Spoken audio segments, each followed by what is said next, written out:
En avril 2016, la nouvelle vidéo The Most Mysterious Star in the Universe, ou en français l'étoile la plus mystérieuse de l'univers, est postée sur la chaîne de TED Talk sur YouTube.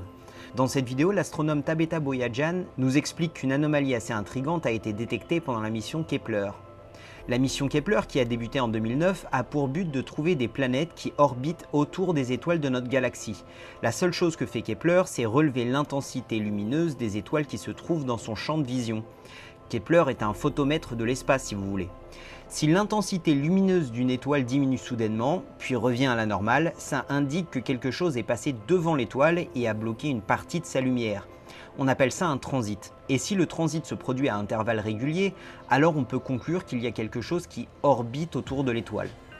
Tabetha Boyajian nous montre alors à quoi ressemble la diminution lumineuse d'un transit normal et nous dit qu'une grosse planète comme Jupiter réduit l'intensité lumineuse de l'étoile d'environ 1% seulement. Non seulement ça, mais la fluctuation lumineuse doit être symétrique pour que ce soit une planète.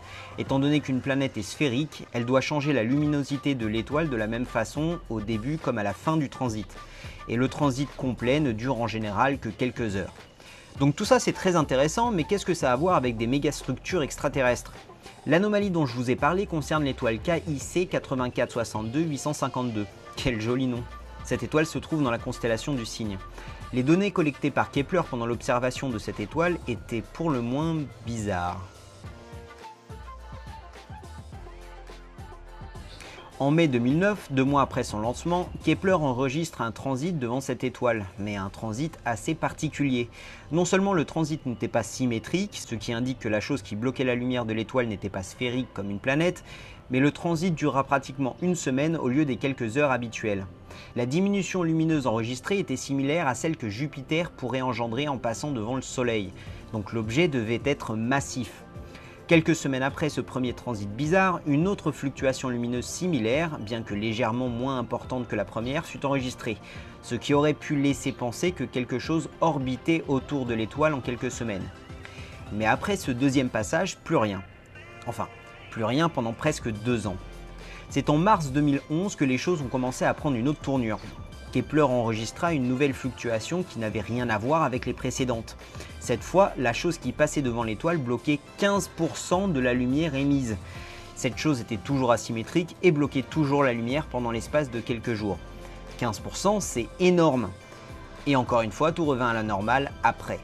Environ 2 ans plus tard, les choses commencèrent vraiment à partir en sucette. Les changements d'intensité lumineuse relevés par Kepler pour cette étoile fluctuèrent de façon extrême avec un pic de diminution de la lumière reçue allant jusqu'à 22%. À 22%, la chose qui bloque la lumière provenant de cette étoile a une taille de plus de 1000 fois celle de notre planète. Cette série d'événements débuta en février 2013, dura pendant une période de plus de 100 jours et continua jusqu'à la fin de la prise de données de Kepler en 2013. Quelle était donc la cause de ces fluctuations extrêmes? Il était maintenant temps d'analyser les données et de faire des hypothèses pour expliquer le phénomène observé. L'équipe de Tabetha ainsi qu'un grand nombre d'astronomes amateurs se posèrent donc des questions pour essayer de déterminer ce qui pouvait expliquer ces transits étranges. Plusieurs hypothèses furent proposées. Peut-être que 2 planètes étaient entrées en collision et que ça aurait mis de la poussière et des débris en orbite. Ou peut-être que l'étoile était jeune et qu'une partie du nuage de gaz et de matériaux qui l'a créée est toujours en orbite autour d'elle. Ces hypothèses sont rejetées étant donné que l'étoile n'a pas les propriétés d'une jeune étoile et que les débris potentiels d'une collision devraient radier des infrarouges dus à la chaleur qu'ils dégagent, ce qui n'est pas le cas. Ces hypothèses ne correspondent donc pas aux observations et aucune hypothèse naturelle ne pouvait facilement expliquer les observations. Dans sa présentation, Tabetha Boyajian décide de mettre en avant l'hypothèse d'une mégastructure extraterrestre. Elle nous demande d'imaginer une civilisation extraterrestre avancée qui aurait épuisé les ressources de leur planète et qui aurait créé une sphère de Dyson pour régler leurs problèmes d'énergie. Pour ceux qui sont comme moi et qui n'avaient jamais entendu parler des sphères de Dyson, ce sont des structures artificielles hypothétiques inventées par Freeman Dyson qui est lui-même physicien et mathématicien. Une sphère de Dyson est construite autour d'une étoile dans le but de récupérer autant d'énergie que possible de cette étoile. Une structure en construction orbitant autour de l'étoile pourrait potentiellement expliquer les fluctuations irrégulières observées. Donc j'imagine que vous êtes comme moi et que vous vous demandez comment on est passé d'une histoire intéressante et mystérieuse à la guerre des étoiles en l'espace de quelques secondes. Donc restez avec moi, vous allez voir que tout se tient. Le 18 mai 2016, soit 3 semaines après que la présentation soit publiée sur YouTube, une page Kickstarter fut ouverte pour permettre aux gens de participer financièrement au projet, ce qui a permis à l'équipe de Tabeta de collecter plus de 100 000 $ de la part de plus de 1700 donateurs pour continuer leurs recherches. Grâce à ces fonds, ils ont pu louer les services de tout un réseau de télescopes à travers le monde. Et entre mai 2017 et décembre 2017, 4 nouveaux transits tout aussi étranges ont pu être observés et beaucoup de données qui n'avaient pas été disponibles avec la mission de Kepler ont pu être collectées. Grâce aux données plus précises des télescopes au sol, l'équipe de Tabeta Boyajian a alors pu voir que toutes les ondes lumineuses n'étaient pas bloquées de la même façon. La lumière dans les ultraviolets était bloquée beaucoup plus que la lumière dans les infrarouges. Ces observations ont donc pu mettre de côté l'hypothèse de la mégastructure extraterrestre. Étant donné que toutes les ondes ne sont pas bloquées de la même façon, ces fluctuations ne peuvent pas être causées par un objet opaque. Et même si l'hypothèse d'une civilisation extraterrestre construisant une mégastructure pour collecter l'énergie de leur étoile est devenue très peu probable, il n'y a toujours pas de consensus quant à la cause de ces observations. Donc maintenant, il y a quand même une petite question éthique qui se pose. Est-ce que selon vous, il était malhonnête de la part de Tabeta Boyajian de mettre l'accent sur l'hypothèse des mégastructures extraterrestres avant de collecter les fonds pour leurs recherches? Il faut garder en tête que Tabeta précise sa position personnelle à la fin de la présentation. We're in a situation that could unfold to be a natural phenomenon we don't understand or an alien technology we don't understand. Personally, as a scientist, my money's on the natural explanation. Il est aussi précisé sur leur page Kickstarter que le projet n'est pas fait pour rechercher des formes de vie intelligentes autour de l'étoile, mais que l'équipe est prête à explorer tous les scénarios possibles qui pourraient expliquer leurs observations. Ensuite, l'hypothèse d'une mégastructure extraterrestre était toujours sur la table au moment de la présentation et de leur collecte de fonds, ainsi que beaucoup d'autres hypothèses. Donc j'en entends déjà beaucoup d'entre vous qui vont crier au rasoir d'Occam. Pourquoi mettre en avant une hypothèse qui n'a que peu de chances de se révéler vraie ? Bon, là-dessus, j'ai 2 trucs à dire. Premièrement, je veux dire qu'il faut faire gaffe avec le rasoir d'Occam, parce qu'on a vite fait de s'écorcher un œil. Même si dans ce cas, je peux facilement accorder qu'il y a eu un saut spectaculaire entre la fluctuation de la lumière émise par une étoile et des civilisations extraterrestres qui construisent une structure immense pour récolter de l'énergie. Deuxièmement, je trouve ça normal de vouloir collecter des fonds pour continuer un projet qui nous tient à cœur. Et pour faire ça, il est normal de présenter son projet de façon à intéresser un maximum de personnes, du moment qu'on ne ment pas sur nos intentions.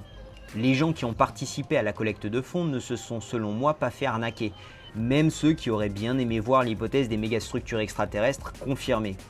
En suivant cette histoire, j'ai quand même appris quelques trucs sur la façon dont on repère les planètes orbitant autour d'étoiles dans notre galaxie. Et je suis sûr que tous ceux qui ont donné de l'argent pour le projet de Tabeta en ont appris beaucoup aussi. Si Tabeta Boyajian n'avait pas parlé de l'hypothèse extraterrestre pendant sa présentation, je pense sincèrement que son équipe n'aurait pas pu récolter autant de fonds pour continuer leurs recherches. Et ce qui a eu par contre malhonnêteté, je pense que c'est à chacun d'entre nous de former sa propre opinion. Mais il faut faire attention parce qu'en se trouvant devant des observations inhabituelles, il est important de garder toutes les hypothèses sur la table. Et il est normal selon moi de présenter son projet de façon à piquer l'intérêt public. L'autre anecdote, elle est racontée par Paoli. Bon, Paoli et Dirac avaient le même âge, ils se connaissaient bien. Et ils prenaient le train en Angleterre. Et même truc, Paoli ne savait pas trop comment parler à Dirac. Le train traverse une prairie dans laquelle il y a des moutons qui sont en train de paître. Et Paoli saisit cette occasion et dit à Dirac, vous avez vu Dirac, on dirait que ces moutons ont été fraîchement tondus. Dirac regarde par la fenêtre attentivement, revient vers Paoli et lui dit, oui, au moins de ce côté-ci. Ah ouais, mais ça c'est une remarque très profonde, parce que ce qu'il veut dire là, c'est que notre cerveau, lorsqu'il reçoit des informations qui lui sont communiquées par la vision, utilise des logiciels d'invariance. C'est-à-dire que là, je vois une tasse de café, partiellement, et je dis « c'est une tasse de café ». Okay. Alors que si j'étais un peu honnête intellectuellement, il faudrait que j'en fasse le tour, que je la regarde sous tous les angles pour vérifier que quel que soit l'angle sous lequel je la regarde, c'est une tasse de café. Pour ceux que les rêves lucides intéressent, j'ai posté un nouveau cours sur le site et j'ai réglé quelques problèmes sur le forum qui devraient maintenant permettre à tout le monde de poster. N'hésitez donc pas à venir discuter avec nous, je mets un lien dans la description. J'aimerais remercier tous ceux qui me soutiennent financièrement, ça m'aide énormément, que ce soit en Bitcoin, Litecoin ou Ethereum ou même sur Tipeee. Si vous souhaitez faire de même, vous pourrez trouver les liens dans la description, en même temps que toutes les sources qui m'ont permis d'écrire cet épisode et les musiques utilisées. Je vous dis à très vite pour une nouvelle vidéo. Salut!